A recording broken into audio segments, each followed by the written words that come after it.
talk about how can you fix this problem or know how you can do that on your Blinkit app. So all you have to do, so you just click here on settings, click on it here. When you just click on settings, it's going to show for you a list like this here. Then you just go down, you keep going down, then you click here on apps. Then you come to apps list here, and here you're looking for Blinkit app, or just click on search, then here add Blinkit app. It's going to show for you like this, click on it. So then it's going to take you to next step here, click on for stop, then you click on OK.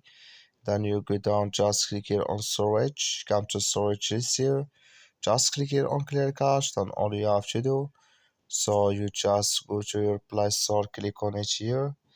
Then here you search for Blinkit app, it's going to show for you like this.